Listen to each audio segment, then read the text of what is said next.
जय हिंद बच्चों, आप सभी का स्वागत है। आज हमारा क्लास चैप्टर 2 और पार्ट भी 2। आज हम लोग पढ़ने वाले हैं राज्य एवं राष्ट्र की आय। ये थोड़ा सा गलती हो गया है, मिसप्रिंट हो गया है। यहाँ पे राज्य नहीं बल्कि राज्य होता है। क्या होता है? राज्य एवं राष्ट्र की आय।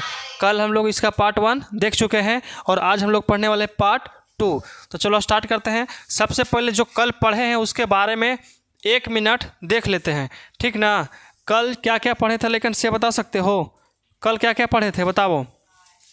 सबसे पहले पढ़ाए थे आय, मतलब कि इनकम। कि आय किसे कहते हैं? जिसका आय ज़्यादा है उसका दिन कम है। जिसका इनकम ज़्यादा है उसका दिन कम है। आय सुन में, जिसका इनकम ज़्यादा है उसका दिन कम है। सोचो कैसे हूँ। देखो, अरे ये परिभाषा नहीं है, बस बता रहे हैं, जस्ट जोकिंग एकदम। आय किसे कहते हैं? लेकिन जब कोई व्यक्ति शारीरिक, मतलब कि मजदूर आदमी या मानसिक यानी डॉक्टर आदमी जो काम करता है और उस काम के बदले जो उसको पैसा मिलता है उसे क्या कहते हैं? आय कहा जाता है। समझ में आया? आय में कोई दिक्कत है नहीं ना। आय समझ क्या कि जब कोई व्यक्ति शारीरिक या तो मानसिक रूप से कार्य करता है और उस कार्य के बदले जो उसको पारिश्रमिक प्राप्त होता है उसे क्या कहते हैं? आय कहा जाता है। उसके बाद अगला टॉपिक क्या था लेकिन बताओ, क्या पढ़ाए थे? कुछ तो याद करो। हाँ, डायरेक्ट बताए थे कुछ, लेकिन बिहार की आय, मतलब कि द इनकम ऑफ बिहार। सबसे पहले बताओ, बिहार की आय में बिहार की आय तुम ही लोग बताओ बाबू। क्या? देखो, हाँ, रेगुलर नक्श बताएंगे। बिहार की जो आय है तुम लोग बताओ, ज़्यादा है कि कम है? कम है। कितना है? कम है। बिहार की जो आय है क्या है लेकिन? आय क्या है? ज़्यादा है कि कम? तो कम है। क्या है? कम है। बताओ, यहाँ जो बीपीएल में है कितना? बीपीएल, इसका पूरा नाम पता है? बेलो पोवर्टी लाइन, मतलब होता है बेलो पोवर्टी लाइन। ऐसा मतलब होता है गरीबी रेखा से नीचे। गरीबी रेखा से नीचे। देखो, पोवर्टी लिखा है कुछ, पोवर्टी मतलब कि बिलो पोवर्टी लाइन, इसका फुल फॉर्म होता है। और एक होता है एपीएल, एबव पोवर्टी लाइन। है सुन में, मतलब गरीबी रेखा से ऊपर। तब बिहार की जो आय है बहुत कम है, क्योंकि इसमें बीपीएल मतलब गरीबी रेखा से नीचे कितना परसेंट है लेकिन? 41.4% क्या है लेकिन? आधारित है। मतलब गरीबी रेखा से नीचे की जो आदमी है कितना है? 41.4। मतलब कि बिहार की आधा जनसंख्या गरीब है। आधा जनसंख्या क्या है? गरीब है। समझ में आया? गरीब है कि नहीं है? कोई दिक्कत यहाँ तक? अब देखो, यहाँ क्या क्या कारण है गरीबी का। गरीबी के कारण बता सकते हो यहाँ पे गरीब क्यों है? क्या है बाबू, गरीबी का कारण क्या हो सकता है? क्या चाहिए? कौन वाला चाहिए? 1 से 100 तक मॉर्निंग टाइम ना, 8:30 से। लो चलो देखो लेकिन समझो ध्यान से। इसका क्या क्या कारण है मालूम है ना? सबके मालूम है। सबसे पहला कारण जो है जनसंख्या। क्या है लेकिन? जनसंख्या।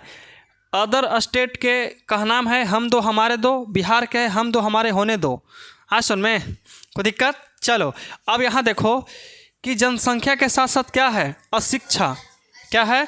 अशिक्षा, मतलब शिक्षा में कमी। कह सकते हैं कि शिक्षा में कमी। शिक्षा में क्या लेकिन? कमी। ये भी क्या है? बिहार के पिछड़ेपन का सबसे प्रमुख कारण है कि नहीं है? आधारिक संरचना, मतलब ना यहाँ लाइन है सही से, ना सड़क है, ना हॉस्पिटल है, ना परिवहन है, ना संचार है, कुछ भी नहीं है। बिहार में क्या है? तो बस गरीबी है। क्या है? गरीबी है। बिहार में भी है, जो किसी के पास नहीं है उसको कहते हैं गरीबी। है सुन में, क्या है? गरीबी। अच्छा तुम लोग बताओ, हम कल बताए थे कि बिहार के 2 ऐसा जिला बताओ जिसका आय सबसे अधिक हो और जिसका आय सबसे कम हो। एक शिवहर है, क्या है? शिवहर। शिवहर जो जिला है उसका आय क्या है? सबसे कम। क्या है? सबसे कम। लेकिन जो हमारा पटना है वो क्या है? सबसे ज़्यादा है। अब तुम बताओ, ये पूरे देश में, पूरे देश नहीं बल्कि भारत देश में 28 राज्य है। 2800 राज्य के सबसे ज़्यादा आय किस राज्य का है? सबसे ज़्यादा किस राज्य का है? बता सकते हो? देखो, पश्चिमी चंपारण राज्य न है, फूफा घोषित करते हैं तुम्हारे। सोच रही पश्चिमी चंपारण शायद होगा। अरे राज्य पूछ रहे हैं, राज्य पूछ रहे हैं। सबसे पहला है, लेकिन सबसे पहला जो है, सबसे पहला उसको कहते, लेकिन हम लोग जानते हो जी। देखो, इतना के बाद समझ लो क्या है? गोवा। क्या है? गोवा। अरे गोवा छोटा है, लेकिन प्रति व्यक्ति आय 54,000 है। कितना? 54,000। ये कब जानते हो कब हुआ था? बताओ कब हुआ था? 2008 से 9 की जनगणना में, 2008 से 9 की जनगणना में 54,000 समथिंग कुछ है, 54,000 समथिंग। सेकंड नंबर पर कौन है बताओ? सेकंड नंबर पर कौन है? भारत का दूसरे सबसे अधिक आय वाला है। दिशा हम क्या बताएं, वो है ना एक प्रकार का यूटी है, दिल्ली। क्या है? दिल्ली। अगला क्या है? लेकिन दिल्ली। इसका भी जो प्रति व्यक्ति आय है बहुत ज़्यादा है। क्या है? बहुत ज़्यादा है। क्या है? दिल्ली। इसका जानते हो कितना है? बोलो बोलो कितना है? 50,000 समथिंग। कितना? कितना बोला ये? इसका कितना? लेकिन 54,000 समथिंग समथिंग है। 10, 100, 200, 500 रुपये इन्हें उन्हें होगा, कोई दिक्कत नहीं है। इधर 50,000 समथिंग है। और देखो सबसे कम किसका है? तो छत्तीसगढ़। लेकिन बिहार का कितना है? बिहार, एक हमारा बिहार आता है, लेकिन किसका? बिहार। बिहार। बिहार का जानते हो कितना है? 2008 के जनगणना के बता रहे हैं, क्या कि जनगणना भी तो हुआ नहीं है, तो उसी के हिसाब से बताएं। जानते हो कितना है? 6610 रुपया है। कितना? 6610। 6610। देखो ये एक्यूरेट एकदम नहीं मालूम है, एक्यूरेट एकदम नहीं मालूम, लेकिन इसी के रेंज में है। 65 या 66 होगा, इसमें कोई दिक्कत नहीं है। आए सुन में 65 या 66। जब हम आपको क्या वन शॉट आंसर पढ़ाएंगे ना, वन शॉट आंसर मतलब ऑब्जेक्टिव टाइप का होता है कि बिहार की राजधानी पटना है, ऐसे होता ना है। One shot answer, one shot answer जब पढ़ाएंगे तो इसमें पढ़ाएंगे कि बिहार की राष्ट्रीय आय थी कितना आय है, तो कितना है? 6600 रुपया। तो सोचो, गोवा तो छोटा है, गोवा एकदम जानते हो एकदम एत्तियों के जी। ऐसे है ना हमारा, देखो ऐसे हमारा है, ऐसे हमारा है ना, यहाँ पे बित्तू भर के बसल गोवा है। सबसे छोटा राज्य ये है, राज्य नहीं बल्कि यूटी ना है जी, राज्य है, राज्य है। गोवा की राजधानी कहाँ है? पणजी। यहाँ पे हमारा गोवा है। यहाँ पे देखो महाराष्ट्र से चल जाता है, हमारा केरल से आता है। लेकिन सोचो यहाँ पे लेकिन गोवा है, कितना छोटा है, बित्तू भर के है, एकदम तनिको के है कि नहीं है। लेकिन राष्ट्रीय आय इसका क्या है? सबसे ज़्यादा। कितना है? तो 54,000 समथिंग है। कितना? 54,000। कर्नाटक होगा, देख लो, कर्नाटक ना है, कर्नाटक यहाँ पे है। उसके बाद नीचे यहाँ पर केरल है, फिर यहाँ पे तमिलनाडु है कि ना है। चलो कोई दिक्कत समझ में आ रहा? लेकिन ये बात आप लोग याद रखिएगा, सबसे ज़्यादा क्या है? जरूरी वाली बात है। भारत की सबसे आय वाला राज्य कौन सा है? गोवा। और सबसे कम किसका है? छत्तीसगढ़। किसका? छत्तीसगढ़। अरे छत्तीसगढ़ के बाद बिहार का नंबर आता है, छत्तीसगढ़ के बाद बिहार के नंबर। अब देखो पहले की बात है, अब तो छत्तीसगढ़ आगे निकल गया ना, मतलब हम नहीं आज के देखेंगे, आज तो बिहार हो जाएगा ना, है कि ना है, क्योंकि वहाँ कुछ ना कुछ कारखाना फैक्ट्री सब है छत्तीसगढ़ में। अब देखो लेकिन सबसे पहले यहाँ तक कोई दिक्कत। अब क्या है इसका, क्या हो सकता है कारण? जनसंख्या सबसे वृद्धि में है, बाढ़ की, शिक्षा की कमी, और क्या है? बाढ़ एवं सुखाड़, बाढ़ एवं सुखाड़, आधारिक संरचना, बहुत सारा एग्जाम्पल हो सकता है। और कोई दिक्कत? अब देखो, अब एक व्यक्ति थे जिसका नाम क्या था? रेगनर नर्क्स। रेगनर नर्क्स क्या बोले थे? लेकिन गरीबी ही गरीबी को जन्म देता है। गरीबी ही गरीबी को जन्म देता था। कौन है बताओ? रेगनर नर्क्स। इनका जो कथन है बाबू बिल्कुल सही बात है, बिल्कुल सही बात है। आदित्य आया है? नहीं आया है। देखो इनका जो कथन है, बोलते हैं कि गरीबी ही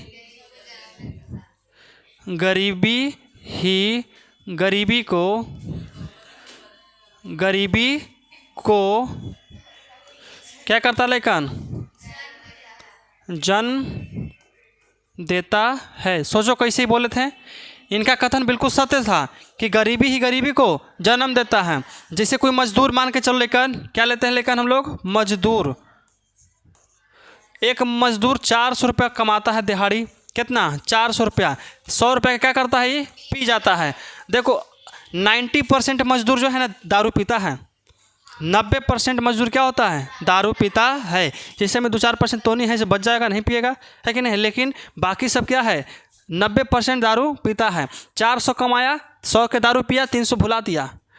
सब के सब क्या हो गया? कहता हूँ ये एक दिन के रोजगार उसका दारू में मिट गया, है कि नहीं? अब देखो मान के लोग 300 बच गया, लेकिन कितना? 300 इसके पास बच गया है। 300 क्या हो गया? बच गया। अब तुम सोचो इस 300 में क्या कर लेगा? सोचो कि इसका 2 बाल बच्चा, 1 बीवी है, ठीक है? अब सोचो कि 2 और 3 कितना हो गया? 4। कितना सदस्य होगा टोटल? 4। ये तो खुद 1 हो गया।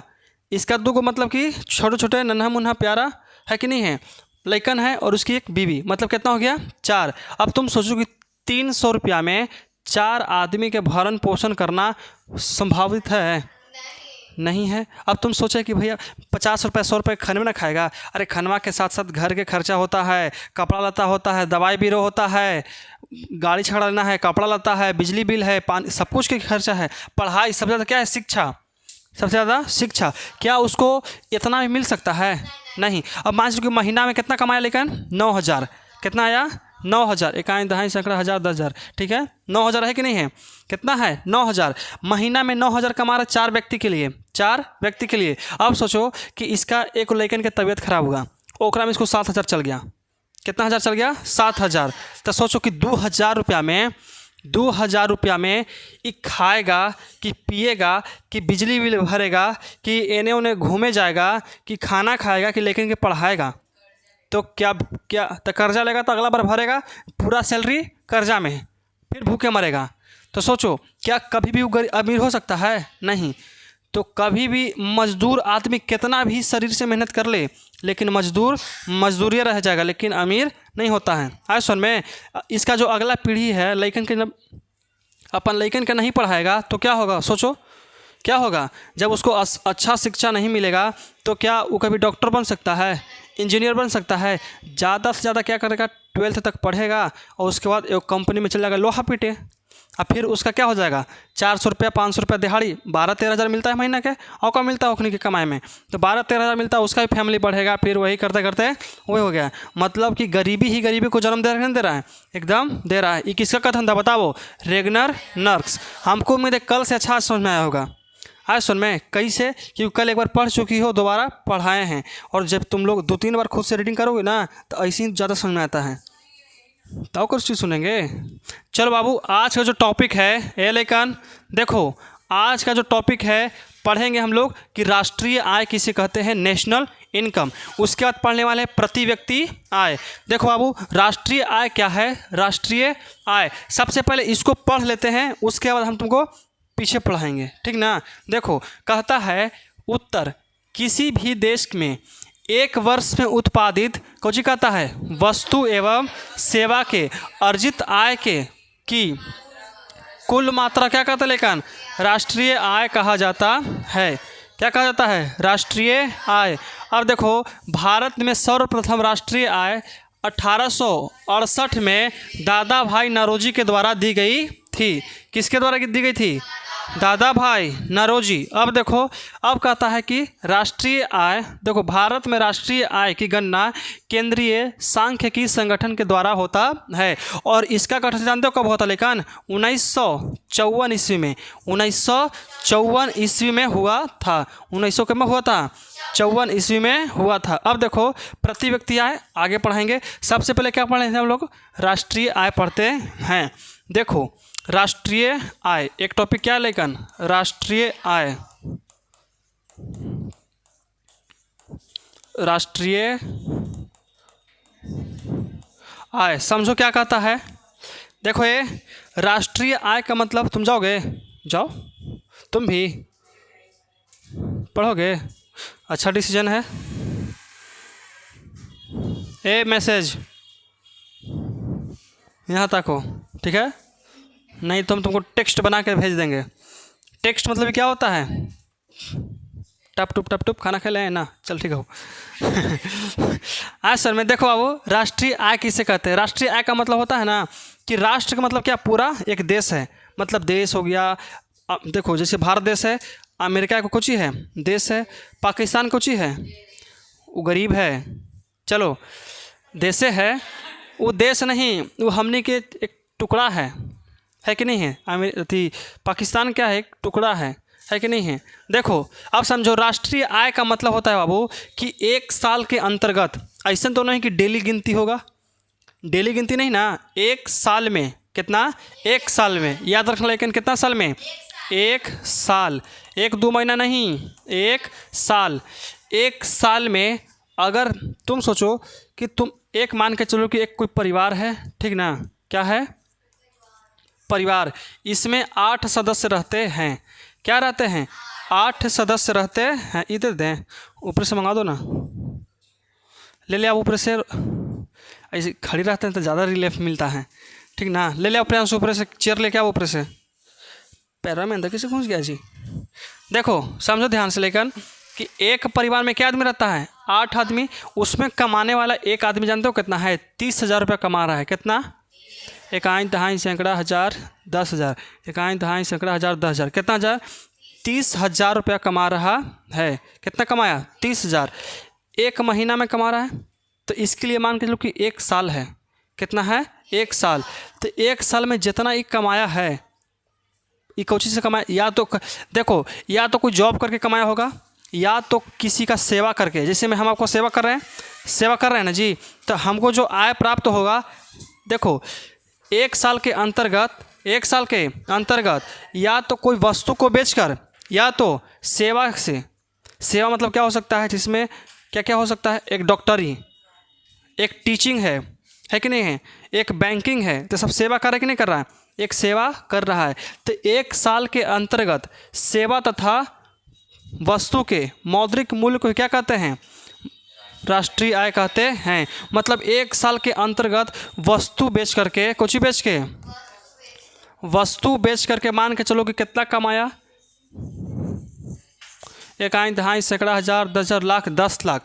मतलब कोई एक देश है जो वस्तु बेचकर, कुछ भी मूंगफली में दाना नहीं, और तुम्हारे नाना है तो कि मामा होता है जी, नाना होता है, हम मामा सुनते थे। अब देखो मान के चलो कि 1 साल में कोई भी देश है 10,000 का प्रोडक्ट बेचता है, मतलब कोई वस्तु, मोबाइल हो गया, गहना हो गया, जेवर हो गया, बकरी हो गया, खस्सी हो गया, कुछ हो बेच करके कितना लाया है, 10 लाख। और एक सेवा, सेवा का मतलब क्या होता है, लेकिन सेवा का मतलब जैसे मैं कोई पढ़ा करके ला रहा है, कोई नौकरी करके, है कि नहीं, कोई गाड़ी चला करके, है कि नहीं। अब मान के चलो कोई यहाँ से तुमको पटना जाना है, तो बस पर बैठी हो, तो क्या तुमको बस दे देगा, नहीं, बस वहाँ पहुँचाया तो तुम्हारा सेवा किया, उसके बदले में तुम उसको पैसा दिया। तो मतलब कि 1 साल के अंतर्गत वस्तु का जो मूल्य है और किसका मूल्य, सेवा का मूल्य, मान के चलो कि कितना आया, किसका नंबर है जी, 96 31 22 26 62 25, तुम्हारे क्या है, कौन कह रहे हैं, बाद में बात करेंगे। चलो देखो, मतलब कि 1 साल के अंदर में वस्तु और सेवा के मौद्रिक मूल्य को क्या कहते हैं, राष्ट्रीय आय कहा जाता है। आय सुन में 1 साल के अंदर में वस्तु का मूल्य और सेवा का मूल्य के मान को क्या कहते हैं? राष्ट्रीय आय कहा जाता है। यही नहीं परिभाषा है कि एक साल के अंतर्गत वस्तु का मूल्य और सेवा का मूल्य दोनों के मिला के, अलग अलग नहीं, मिला के मान लीजिए कितना हुआ? इकाई, दहाई, सैकड़ा, हज़ार, 10,000, लाख, 10 लाख, करोड़, मतलब कितना? 1 करोड़ 10 लाख। तो टोटल को जोड़ेंगे कितना हो गया? जीरो के जीरो, यहाँ भी जीरो, यहाँ भी जीरो, एक और एक, मान लीजिए कितना भी हो सर, इकाई, दहाई, सैकड़ा, हज़ार, 10,000, लाख, 10 लाख, करोड़, 10 करोड़, 10 करोड़ हो गया। अब मान के चलो कि 10 करोड़ हो गया, ठीक है। ये दोनों के जोड़ेंगे तो कितना हो गया? 10 करोड़ हो गया। तो 10 करोड़ क्या सिर्फ एक चीज़ के है? नहीं, ये दोनों के जोड़ करके जितना आया है एक साल के अंदर में, वही क्या हो गया? हमारा राष्ट्रीय आय हो गया। क्या हो गया? राष्ट्रीय आय। तो एक साल के अंदर में वस्तु का मूल्य और सेवा के मूल्य को जोड़ने से जो हमने के एक डाटा प्राप्त होगा ना, हुआ कि कितना हमको प्राप्त हुआ है, उसी को क्या कहते हैं हम लोग? राष्ट्रीय आय। राष्ट्रीय आय सबसे पहले कब निकला था? राष्ट्रीय आय सबसे पहले कब निकला था? 26 जनवरी 1950। राष्ट्रीय आय सबसे पहले निकला था लेकिन 1900 कब? 1868 में, 1868 में। और किसके द्वारा निकाला गया था? तो दादा भाई नौरोजी, दादा भाई नौरोजी। अरे अभी नहीं पढ़ा है बाबू, अभी नहीं पढ़ा है। देखो तो क्या पढ़ा है कि देखो, इसको मिटार के एक बार आओ समझो तुम लोग, एक बार आओ समझो। देखो, किसी भी देश में एक वर्ष में, हम एक साल में पढ़ा है कि नहीं पढ़ा है? उत्पादित वस्तु या सेवा के अर्जित आय की कुल मात्रा को क्या कहते हैं? राष्ट्रीय आय कहते हैं। मतलब एक साल के अंदर में क्या क्या हो सकता है? उत्पादित कोई वस्तु हो सकता है या तो सेवा के जो हमको आय मिलती है। एक साल में क्या दोनों? एक साल में देखो, एक जो देश है, क्या उस देश में कोई सिर्फ वस्तुएं बेच रहा है, सेवा नहीं कर रहा है? कर रहा है। तो दोनों के जोड़ करके, ये ना कि तुम ही सब काम कर रही हो, उड़ भी रही हो तुम ही और खेल भी रही हो तुम ही, नहीं। मतलब तुम ऑटो चला रही हो, टेम्पो चला रही हो, तो उससे तुम सरकार को टैक्स दी। हम सोना बेच रहे हैं तो उससे कोई सरकार को टैक्स मिला, तो मिला कि नहीं मिला? तो सब के जोड़ करके जो हमको आय प्राप्त होता है वो क्या कहते हैं? राष्ट्रीय आय। तो राष्ट्रीय आय सबसे पहले कब निकला था लेकिन? 1868। किसके द्वारा? दादा भाई नौरोजी, दादा भाई नौरोजी। अब देखो, भारत में राष्ट्रीय आय की गणना कौन करता है? केंद्रीय सांख्यिकी संगठन। केंद्रीय सांख्यिकी संगठन। याद रहेगा, याद रहेगा। राष्ट्रीय आय क्या है? तो एक साल में, एक वर्ष में उत्पादित वस्तु एवं सेवाओं के अर्जित मूल्य को क्या कहते हैं? राष्ट्रीय आय कहा जाता है। समझ में आया? राष्ट्रीय आय में कोई दिक्कत है? राष्ट्रीय आय कब निकला था सबसे पहले लेकिन? 1868। 1868 कितना था बताओ? किसके द्वारा? दादा भाई नौरोजी। बताओ कि इसका जो गणना है, राष्ट्रीय आय कौन गिनता है? कितना आया कितना नहीं आया कौन गिनता है? केंद्रीय सांख्यिकी संगठन। इसका गठन कब हुआ था? तो 1954। 1954 पहला बार राष्ट्रीय आय कितना निकला था? पहला बार का नहीं कितना निकला था के ही देखो, जाओगी? जाओ, 9 बज गया ना। हाँ जाओ, कोई दिक्कत ना है। देखो बाबू, सबसे पहले हम लोग पढ़ते हैं क्या कि केंद्रीय सांख्यिकी संगठन क्या है। आए सुनो, जो बोले ना कि राष्ट्रीय आय की गणना कौन करता है? केंद्रीय सांख्यिकी संगठन। केंद्रीय सांख्यिकी संगठन, इसका गठन जानते हो कब हुआ था? देखो 1954 ईस्वी में। 1954 ईस्वी में हुआ था। अब देखो क्या है, कहता है कि स्वतंत्रता प्राप्ति के पश्चात भारत सरकार अगस्त 1949 में, देखो प्रोफेसर पीसी महालोनी बिस की अध्यक्षता में एक राष्ट्रीय आय समिति का गठन था।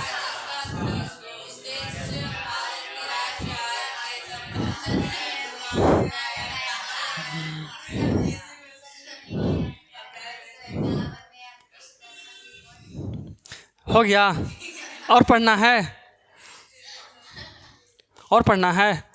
देखो कहता है कि अगस्त कब 1949 ईस्वी में किसके द्वारा, तो पीसी माहोलनी 20 की अध्यक्षता में एक राष्ट्रीय आय की समिति का गठन किया गया था, जिसका उद्देश्य था ना कि राष्ट्रीय आय को गिनने के लिए, राष्ट्रीय आय आखिरकार एक देश में हमने की आय मिल रहा है तो उसको एक संगठन गिनना शुरू किया कि हाँ कितना पैसा आया कितना पैसा नहीं आया। तो बताओ संबंध में अनुमान लगाना था।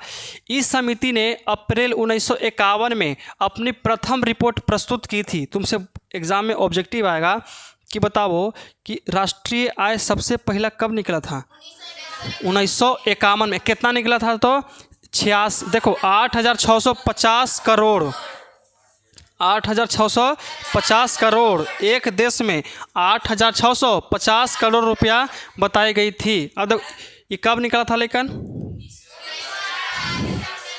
1948, 1949, 48 से 49 के लिए देश की कुल राष्ट्रीय आय कितना था, 8,650 करोड़ रुपए बताई गई थी। तथा अब देखो प्रति व्यक्ति आय कितना था, 246.9 रुपया था। अब देखो बताई गई थी सन 1954 के बाद राष्ट्रीय आय के आंकड़ों में संकलन करने के लिए एक सरकार ने एक, देखिए यहाँ लिखल है, केंद्रीय सांख्यिकी संगठन की स्थापना की। यह स्थापना नियमित रूप से राष्ट्रीय आय यह संस्था नियमित रूप से राष्ट्रीय आय के आंकड़ों में प्रकाशित करती है। राष्ट्रीय आय की सृजन में अर्थव्यवस्था के तीनों क्षेत्रों का विशेष योगदान होता था। तीनों क्षेत्र कौन कौन था और प्राथमिक, द्वितीयक और तृतीयक। समझ में आया। इसका गठन कब हुआ था, तो 1954 में। 1954 में बताओ कि पहला बार देश का राष्ट्रीय आय कब निकला था, 1951, यही ना मैया, 1951 पहला रिपोर्ट दिया था।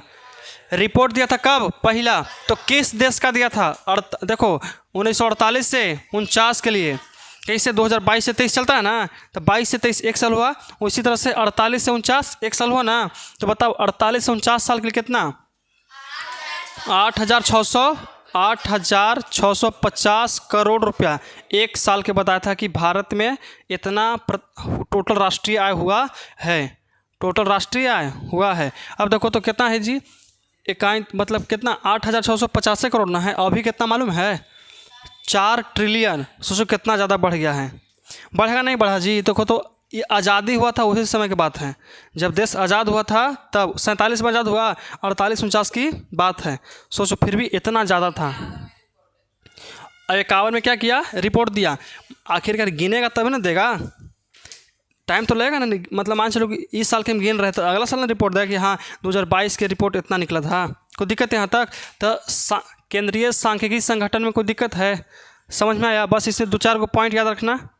क्या है कि इसका सबसे पहले गठन कब हुआ था, 1900। इसका गठन कब हुआ था, 1954। इसका 1954 न लिखल है बाबू। देखो तो इतना के बाद राष्ट्रीय आय के आंकड़ों को संकलन करने के लिए केंद्रीय सांख्यिकी संगठन की स्थापना की गई है कि नहीं है, 1954। बताओ सबसे पहला प्रति व्यक्ति आय कितना निकला था, प्रति व्यक्ति आय पूछ रहे हैं, कितना है, 246.9 रुपया, मतलब 247 रुपया निकला था। कोई दिक्कत यहाँ तक। अब देखो, अब हम लोग प्रति व्यक्ति आय पढ़ते हैं। क्या पढ़ेंगे, प्रति व्यक्ति आय। प्रति व्यक्ति आय उसमें बताए थे, लेकिन इसमें भी है। प्रति व्यक्ति क्या है, एक देश में देखो सबसे पहले देखो क्या कहता है, लेकिन उत्तर राष्ट्रीय आय में देश की कुल जनसंख्या से भाग देने पर जो भागफल आता है उसे क्या कहते हैं, प्रति व्यक्ति आय कहते हैं। जैसे देखो प्रति व्यक्ति आय का आंकलन निम्न फॉर्मूले द्वारा की जा सकता है। क्या लिखा है कि प्रति व्यक्ति आय बराबर राष्ट्रीय आय बटा कुल जनसंख्या। जैसे समझो ये कहता है ना कि देश की कुल जनसंख्या, देश की कुल जनसंख्या, मान के चलो कि एक परिवार में 8 आदमी रहता है। क्या आदमी, 8 आदमी। क्या आदमी रहता है, 8 आदमी, और इसमें से एक आदमी कमा रहा है मान के चलो कि 80,000 रुपया। कितना, इकाई दहाई सैकड़ा हज़ार 10,000 80,000 रुपया कमा रहा है। क्या वो अपने लिए कमा रहा है? नहीं, सबके लिए है। किसके लिए है? सबके लिए, आठों के लिए है। अगर हम चाहेंगे कि इसका प्रति व्यक्ति आय बताओ, प्रति व्यक्ति आय कितना होगा? 10,000। क्यों? सोचो। सबसे पहले देखो कि देश की कुल जनसंख्या कितना है, मतलब कि इसका कुल जनसंख्या कितना है? 8 गो। और राष्ट्रीय आय कितना है, मतलब कि इसका आय कितना है? 80,000। तो इसमें कितना से भाग देंगे हम लोग? कुल जनसंख्या। तो कुल जनसंख्या कितना है लेकिन? 8। तो कटेगा तो के बार में कुछ ही राष्ट्रीय आय ऊपर लिखल है और नीचे क्या लिखल है? कुल जनसंख्या। तो हम क्या बोलें? ऊपर उसका इनकम लिखें और नीचे क्या लिखें? उसका जनसंख्या लिखें। फिर देखो, समझो ध्यान से। ऊपर हम क्या लिखे लेकिन? आय लिखेंगे नहीं लिखें? ऊपर हम लिखे हैं आय और नीचे क्या लिखे हम लोग? जनसंख्या, मतलब कि कुल जनसंख्या। कुल, देखो परिभाषा तुम्हें देखो क्या कहता है।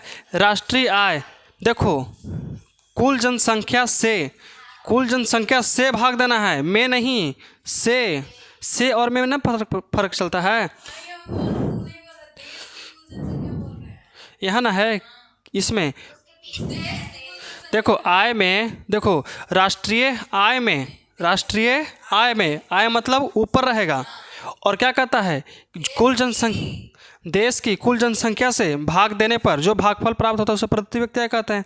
ठीक तो है। तो इसमें दिक्कत तुमको कहाँ लग रहा है? इसमें देखो, अरे हम ऐसे एग्जाम्पल थ्रू बता रहे हैं, एक एग्जाम्पल बता रहे हैं। तुम देश के निकाल सकती हो? 4 ट्रिलियन दर्शाओ, निकालो 4 ट्रिलियन लगाओ, 150 करोड़ जनसंख्या लगाओ।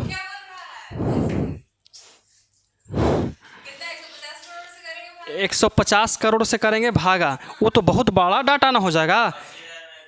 ये तो छोटा डाटा है, हम अपने लिए एग्जाम्पल के लिए बता रहे हैं ना। अरे लड़की, जब हम एक राष्ट्र के निकालेंगे तब राष्ट्र का लगाएंगे, लेकिन हम किसका लगाएंगे? एक परिवार के लगा रहे हैं। किसका निकालें? परिवार के। देखो, जब हम एक परिवार के निकाले हैं तो एक परिवार में 8 सदस्य था। कितना था? 8। मतलब कि कुल जनसंख्या कितना है इसका जी? कुल जनसंख्या कितना है? कुल जनसंख्या कितना है? 8 है। और कमा कितना रहा है? मतलब कुल आय कितना है? कुल आय कितना है? कुल आय कितना है? 80,000 है। इकाई दहाई सैकड़ा हज़ार 10,000 कितना है? 80,000। तो फॉर्मूला क्या कहता है बताओ? फॉर्मूला कहता है कि कुल आय में जनसंख्या, देखो ऊपर रहेगा कितना? राष्ट्रीय आय, मतलब कि कुल आय है ना बाबू। तो कुल आय कहाँ लिखेंगे? मतलब कि कुल आय हम लोग ऊपर लिखेंगे कहाँ? कुल आय। ठीक है। और कुल जनसंख्या से भाग देंगे, मतलब कि कुल जनसंख्या कितना? मतलब जनसंख्या। अब बताओ कि कुल आय कितना है? 8,000। कुल आय कितना है? 80,000। ऐसा कितना है? 8 भागा दें कितना आएगा? 10। जो भागफल हमको प्राप्त हुआ ना है, वही प्रति व्यक्ति आय होगा। क्या होगा? प्रति व्यक्ति आय। तुम यहाँ पे चेंज कर सकती हो कि राष्ट्र की कुल आय और नीचे कितना? देश की कुल जनसंख्या। देश की कुल जनसंख्या, और दोनों में जब भाग देंगे और जो भागफल आता है उसे क्या कहते हैं? प्रति व्यक्ति आय कहते हैं। अब डाउट क्लियर हुआ ना? समझी?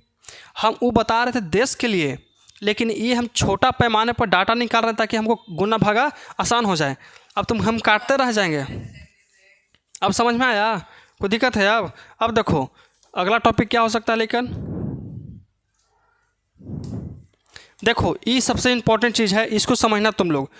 प्रति व्यक्ति आय, जिस देश का प्रति व्यक्ति आय ज़्यादा है, क्या वो देश विकसित है कि विकासशील है? विकसित होगा। क्या होगा? विकसित, मतलब कि पूर्ण रूप से विकसित हो चुका है। आए सुन में। तो यहाँ क्वेश्चन पूछता है, क्या प्रति व्यक्ति आय में वृद्धि राष्ट्रीय आय को प्रभावित करती है? वर्णन करें। वर्णन का मतलब 2015 पूछल क्वेश्चन है। कुछ करती है प्रभावित। क्यों? क्योंकि अगर हम प्रति व्यक्ति आय ज़्यादा होगा तो राष्ट्रीय आय भी ज़्यादा होगा। प्रति व्यक्ति आय कम होगा तो कुछ होगा, कम होगा। तो कहता है प्रति व्यक्ति आय में वृद्धि राष्ट्रीय आय को निश्चित रूप से प्रभावित करती है। मतलब एकदम करती है तो करती है।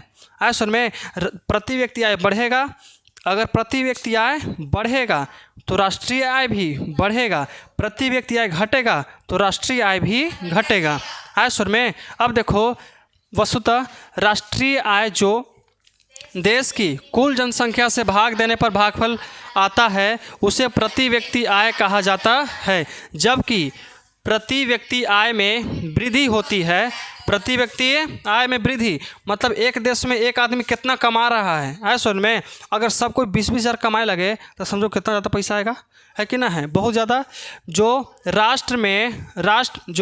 राष्ट्रीय आय में भी वृद्धि होती है। आय सुन में, अब हम तुमको एग्जाम्पल बताए थे लेकिन कि अगर एक परिवार में एक सदस्य कमा रहा है, 8 गो आदमी था ना जिस सदस्य में, एगो कमा रहा है, मान के चलो कि 10,000, एगो कितना कमा रहा है 10,000, इकाई दहाई सैकड़ा हज़ार 10,000, इसमें से एक आदमी कमा रहा है 10,000, तो बताओ इसका प्रति व्यक्ति आय कितना होगा, कितना होगा?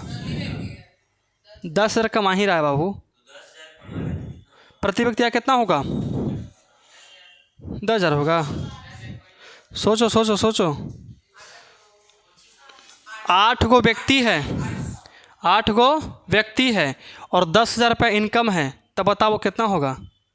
नहीं कटेगा तो नहीं से। देखो ऐसे करो, क्या करो कि 10 गो व्यक्ति रख लो, कितना 10 गो व्यक्ति और 8,000 रुपये कमा रहा है, कितना 8 इकाई दहाई सैकड़ा हज़ार 10,000, 8,000 रुपया इकाई दहाई सैकड़ा हज़ार 80,000 न हो गया जी। फिर से बताओ 10 गो व्यक्ति है और 8,000 रुपये कमा रहा है इसके एक आदमी, तब बताओ कि प्रति व्यक्ति कितना होगा? 800, कितना होगा? 800 रुपया। अगर इसमें से एक व्यक्ति कमा रहा है 8,000 रुपया तो प्रति व्यक्ति कितना होगा? 800 रुपया होगा। अगर 8,000 कमा रहा तो प्रति व्यक्ति 800। अगर यही सब कोई 68,000 कमाए तब 80,000, मतलब प्रति व्यक्ति क्या हो जाएगा?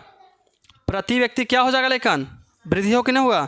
जब प्रति व्यक्ति वृद्धि होगा तो इसका कुल आय में वृद्धि हुआ कि नहीं हुआ? हुआ। वही यहाँ समझो कि जब प्रति व्यक्ति आय में वृद्धि होती न है तो राष्ट्रीय आय में भी वृद्धि होती है। आय सुन में, राष्ट्रीय आय में वृद्धि होती है, परंतु यह तभी संभव है जब जनसंख्या में वृद्धि की देखो जनसंख्या वृद्धि दर राष्ट्रीय आय वृद्धि दर से कम हो। अब मान के चलो कि 10,000 रुपया के स्पीड में आय बढ़ रहा है, अब 50,000 जनसंख्या बढ़ रहा है, दोनों में बढ़ रहा है लेकिन जनसंख्या ज़्यादा बढ़ रहा है, तो कभी भी संभव है जी? नहीं। अब मान लो कि नहीं, आय तो बढ़ रहा है, डेली आय बढ़ रहा है, औसत से 4 गुना स्पीड में जनसंख्या बढ़ रहा है, तो कभी भी बढ़ेगा और घटते चल लगा। यही कहता है वह तभी संभव है जब जनसंख्या की जो वृद्धि की जो दर है आय के दर से क्या होना चाहिए? कम होना चाहिए। मतलब जनसंख्या धीरे धीरे बढ़े और आय स्पीड में बढ़े। आय सुन में, अब तो क्या कहता है, यदि जनसंख्या वृद्धि दर अधिक होगी तो प्रति व्यक्ति आय कम हो जाएगी, खुद पर खुद हो जाएगा कम, है कि नहीं है? अब मान के चलो कि एक आदमी के एक परिवार में 10 आदमी रहता है, अब 10 आदमी रह रहा है, कितना कमा रहा है? लेकिन मान के चलो कि 80,000 कमा रहा है, कितना? इकाई दहाई सैकड़ा हज़ार 10,000, इकाई दहाई सैकड़ा हज़ार 10,000, बड़ी माने हो गया जी। ये सब गरीब आदमी इतना कमाएगा बिहार के? 10 आदमी है ना जी, तो मान चलो 20,000 कमा रहे, कितना? इकाई दहाई सैकड़ा हज़ार 10,000, कितना हो गया? 20,000 कमा रहा है, तो प्रति व्यक्ति आय क्या होगा? 2,000 होगा। अब मान के चलो कि एक 6 गो और बढ़ गया, 6 गो और बढ़ गया, और मान चलो एक 6 गो बढ़ा, एखनी के वेतन में 2,000 और बढ़ गया, कितना बढ़ा? 2,000, तो 2,000 बढ़ कितना होगा? लेकिन 22,000 होगा, कितना? इकाई दहाई सैकड़ा हज़ार 10,000, मतलब कि 22,000 हुआ कि ना हुआ? 22,000 रुपया हुआ।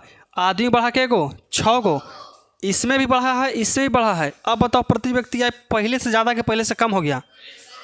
पहले से कम, क्योंकि आमदनी बढ़ा बस 2,000 और जनसंख्या 6 गो, जनसंख्या 6 गो। मतलब कि अगर जनसंख्या बढ़ रहा है तो बढ़ने दो, आय को उससे ज़्यादा बढ़ाओ। अगर 6 गो आदमी बढ़ा था ना, यहाँ 60,000 बढ़ना चाहिए था, सीधे 60,000। तो क्या होगा? जनसंख्या बढ़ा, कोई दिक्कत नहीं है, लेकिन प्रति व्यक्ति आय भी क्या हो गया? बहुत ज़्यादा बढ़ गया। आय सुन में, यही यहाँ पे रिलेट करता है। लेकिन देखो जब जनसंख्या वृद्धि दर राष्ट्रीय आय में वृद्धि की दर से क्या होना चाहिए, कम होना चाहिए। यदि जनसंख्या वृद्धि दर अधिक होगी तो प्रति व्यक्ति आय क्या हो जाएगा, कम हो जाएगा, जिसका नकारात्मक प्रभाव राष्ट्रीय आय पर भी पड़ेगा। आय सुन में क्या करेगा, पड़ेगा। इसलिए कहता है ना जी कि हम दो हमारे दो, मतलब कि उत्पादन ज़्यादा होगा और जनसंख्या कम।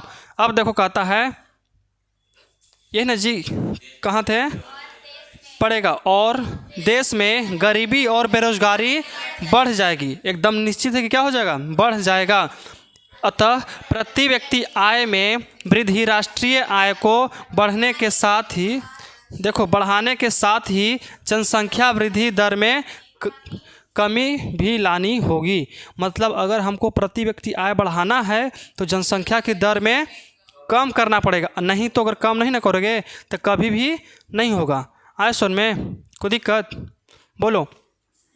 इसमें समझ में आया कि नहीं आया कि प्रति व्यक्ति आय जो है राष्ट्रीय आय को प्रभावित करती है कि नहीं, तो बिल्कुल करती है। क्या लिखेंगे बताओ, जब प्रति व्यक्ति आय बढ़ती है तो राष्ट्रीय आय भी बढ़ेगी, जब प्रति व्यक्ति आय घटती है तो राष्ट्रीय आय भी घटेगी। अगर प्रति व्यक्ति आय बढ़ रही है और उससे ज़्यादा रफ्तार में अगर जनसंख्या बढ़ रहा है तो भी प्रति व्यक्ति राष्ट्रीय आय घटेगी, कुछ होगा, घटेगा। आए सुन में सबको दिक्कत ना। चलो आज के लिए इतना ही रुकते हैं और मिलते हैं हम लोग फिर से कल का। ये कम से कम 5 क्लास चलेगा। कितना क्लास, 5 क्लास। आज हमारा कौन था, पार्ट 2, कल चलने वाला है पार्ट 3। तो आज के लिए इतना ही, मिलते हैं next class, next video tomorrow.